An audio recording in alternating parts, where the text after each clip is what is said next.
Hey lovelies, it's Astroverse Dill here with your March 2023 Astroverse overview. You know, this month is just, it could be taken 50 different ways. There is so much going on in this month, and I do feel it is going to be one of the most transformative months of many people's lives.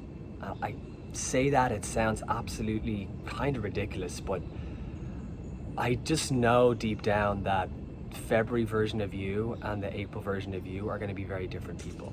And really it's a giant time of endings in Pisces in the 12th house and beginnings in Aries in the first house. You know, the last few weeks have been very emotional.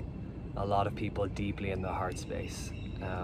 You know, Venus finishing its cycle in the 12th house conjoined Neptune right on Valentine's Day, just to bring everything up. And I don't know about you, but on my social media, people were pouring deep parts of themselves out online and publicly. And I find the whole thing so fascinating. It was kind of beautiful actually, but really also very deep for a lot of people.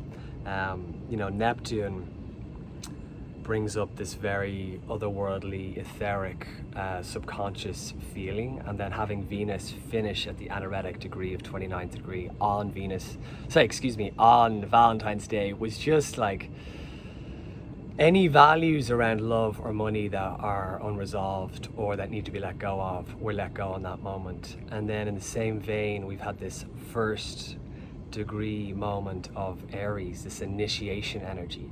And this has been backed by, you know, a massive ending of Saturn in Aquarius that started the week, you know, March 2020, when we know what happened in March 2020. Saturn moved into Aquarius, which began to limit and challenge, you know, people power and decentralized systems, and began to question how are we going to structure, you know, the new world in Aquarius once Pluto moves into Aquarius this month at the end of March.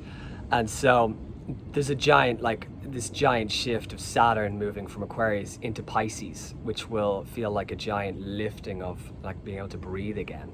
And the lungs, which interestingly were what we had to deal with the last 2.5 years, which revolves around grief, them being lifted now from March 8th onwards, and Pisces receiving Saturn, like the big ancient elders and the older power structures and centralized powers, feeling the Saturnic energy. And I think that's going to be a giant shift for everyone.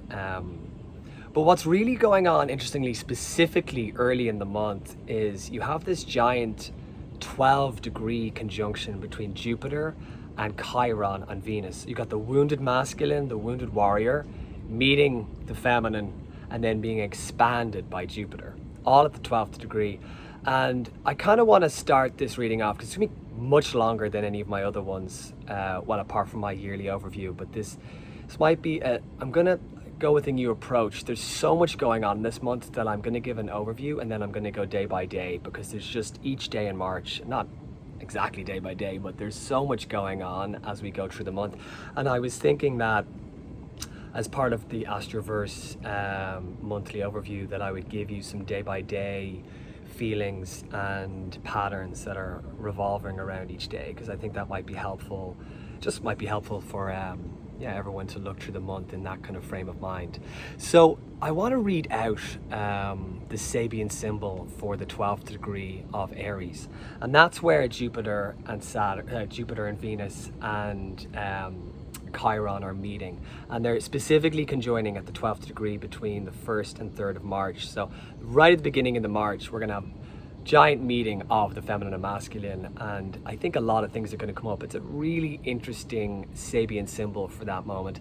And just so you know, the background of the Sabian symbols are a channeled divinational instrument that Dane Reynolds channeled in the 1970s, and they're kind of like, in a way, astrological downloads for every single degree in the zodiac. And the Aries 12th degree is fascinating, so I'm going to read it to you. It's a triangular shaped flight of wild geese, an idealistic reliance upon a mental image of universal order. The wild geese is a mystical bird, Hamsa, of Hindu tradition. This word, which has recurred in various cultures, the Hansa, League of Germanic Cities in the late Middle Ages, and El Hansa, the founder of the occult brotherhood of the Druzes in Lebanon during the era of the Crusades, has always had at least an undertone of integration of an expansionistic level, spiritual or economic. So you feel that even more now because we have Jupiter, which expands anything it touches, in the first house, the initiation house of Venus and Chiron. So the Hindu Hamsa was the symbol of man's transcendent soul. What previous interpretations of this sapient symbol have failed to grasp is that the flight of geese presents not only a remarkably geometric V-shape moving through the sky, but also that this flight is seasonal and therefore attuned to planetary rhythms. Thus, it symbolizes cosmic order in contrast with the social political order within a nation, which is represented by its ruler. It is order made visual on the background of the clear sky. It is a celestial type of order, even though it is earth-born birds which reveal it by their ability to keep their flight structured. The symbol therefore refers to the soul consciousness as visualized by the heaven-orientated mind, yet this soul consciousness can be called transcendent because it has not yet become incarnated.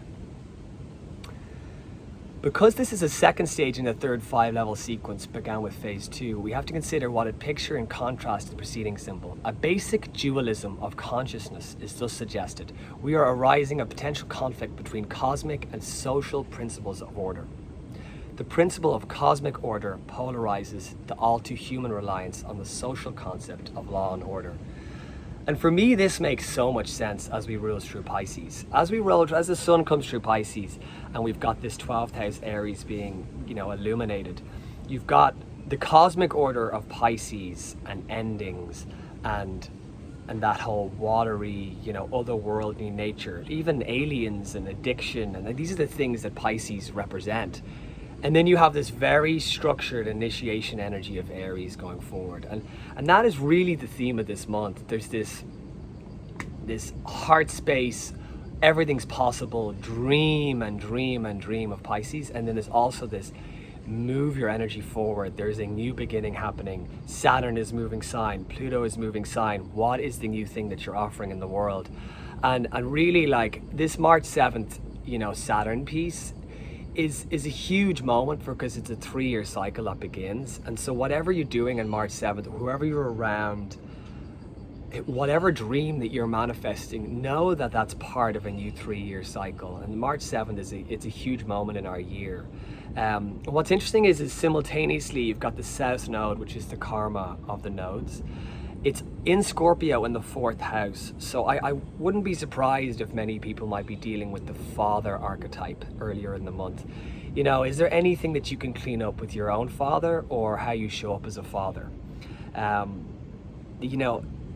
It's a great moment early in the month, particularly March 2nd, March 3rd, where Mercury and Saturn are sitting on this South Node to speak up and express any issues that you may have around your own internal father archetype, or actually physically your own father in the real world. It'll be a beautiful moment to clear things because as we finish out this South Node in Scorpio, it'll be finishing in June, July.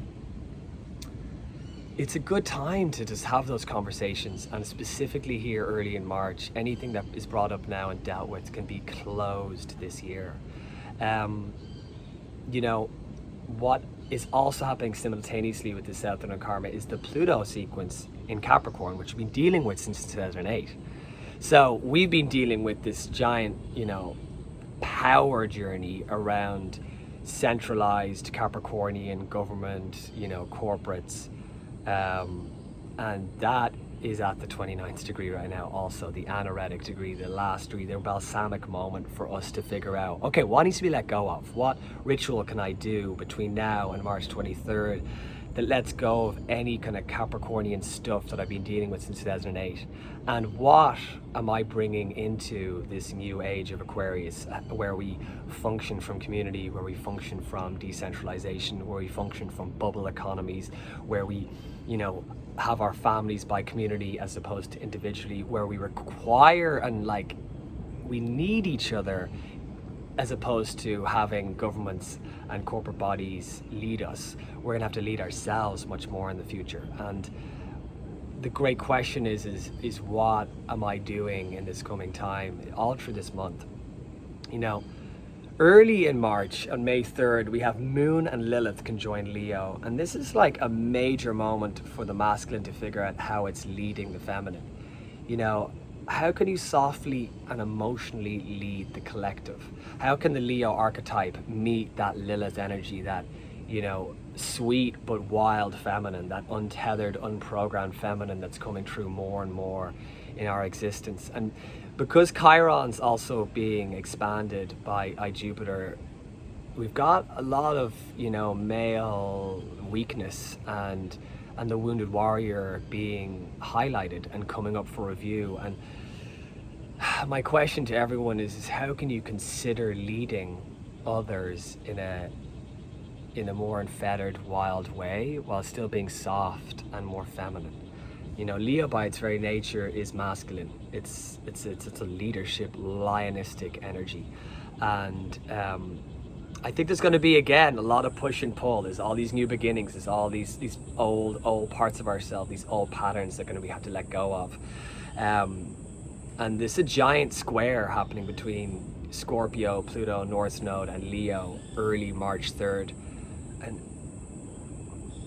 you know, they're deep planets. You've got Pluto and the North Node. Where are we going? This is like ancient and powerful.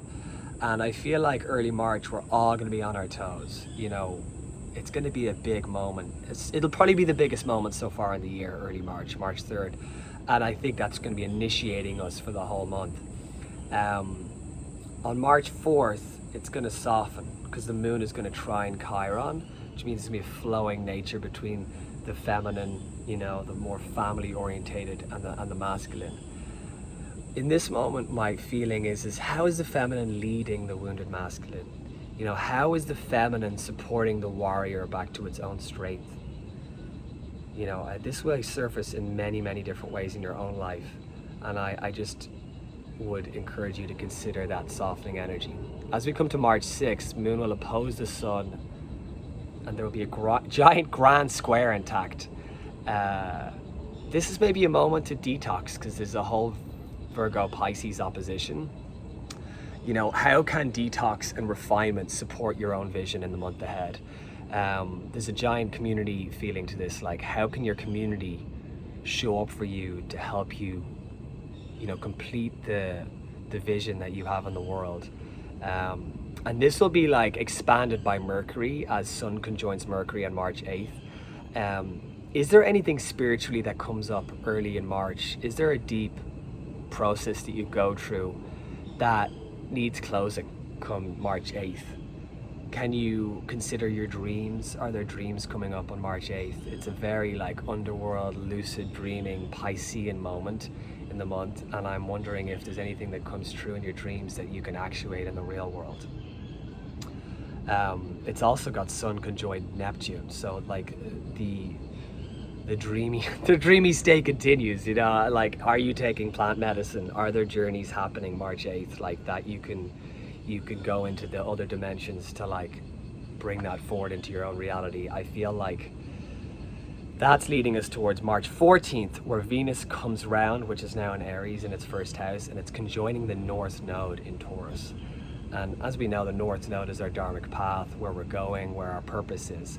And what's been going on through all this year, we've had Uranus on the North Node. So we've like had all these breakthroughs. Like the Taurians in the world have been dealing with a lot of like giant expansion steps in the last year.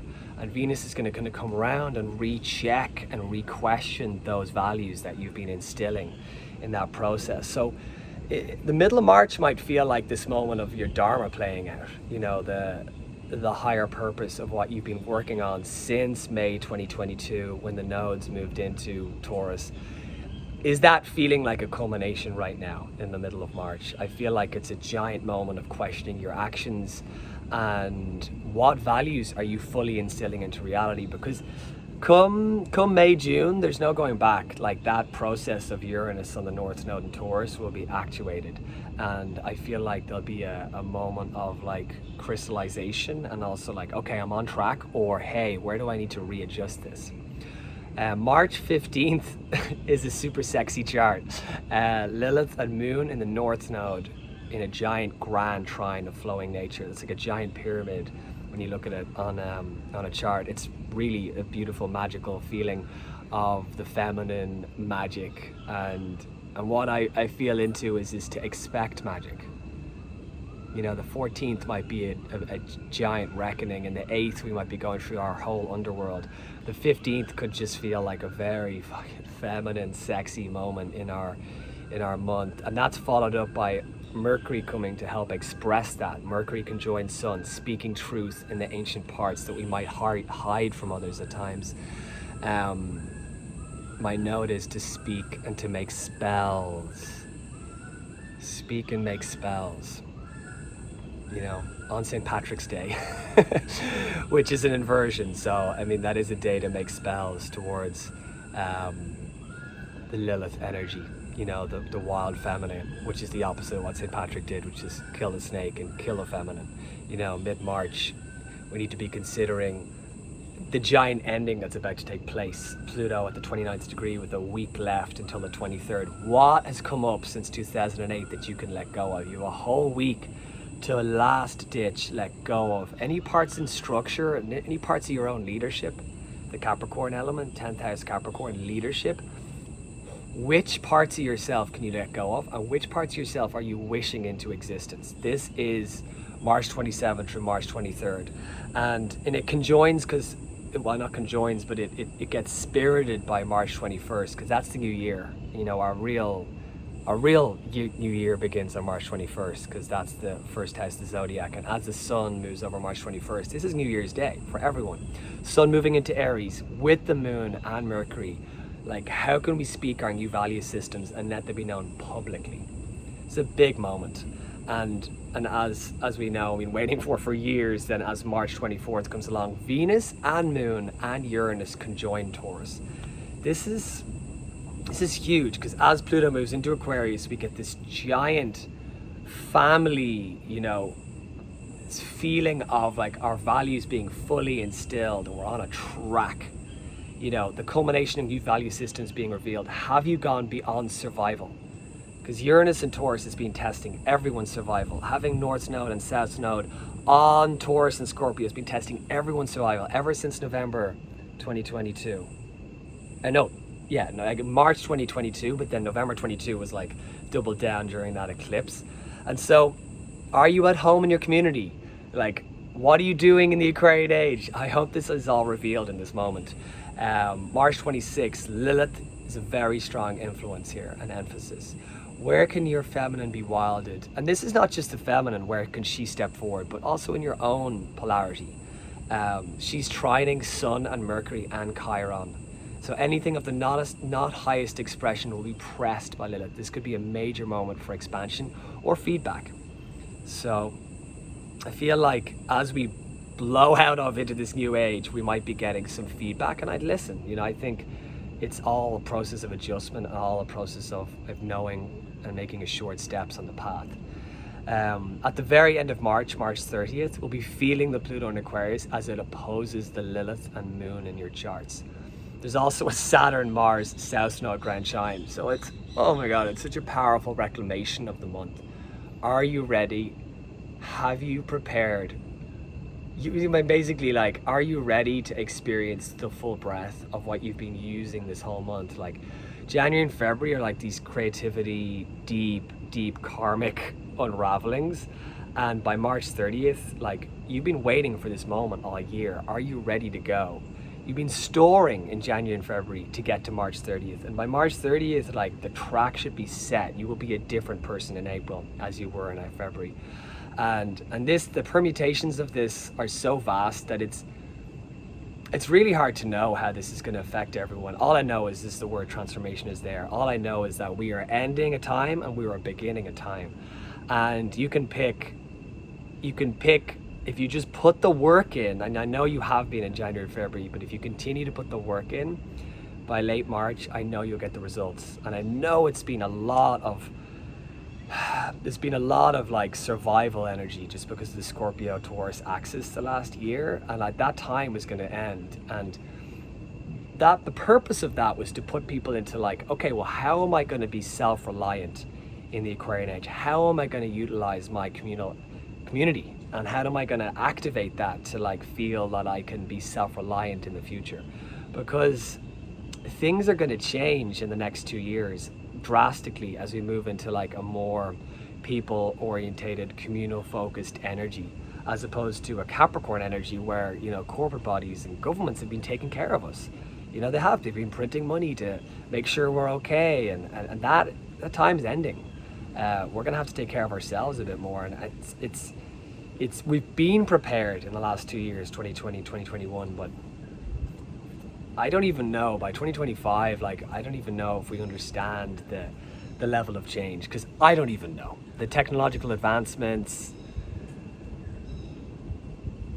the requirement to like your neighbor supporting you, it's going to be really beautiful, and I know it's going to put us all into a more interconnected state, and I feel that March is part of that journey. So I send you so many blessings on your journey, and I know it's going to be feeling an ending and a going forward, but know that if you got this far, you're already part of the next time, and I look forward to joining you in that. And so yeah, I suppose I'll just leave you with that for now. I'm gonna put some notes in the links below. I'm also gonna add in a specific 40-minute video by Pam Gregory, who I love. She's like I suppose like the female elder of the astrological world, an absolute, you know, master of astrology. She does this beautiful Pisces Saturn moving into Pisces video that I'll put at the end of the link.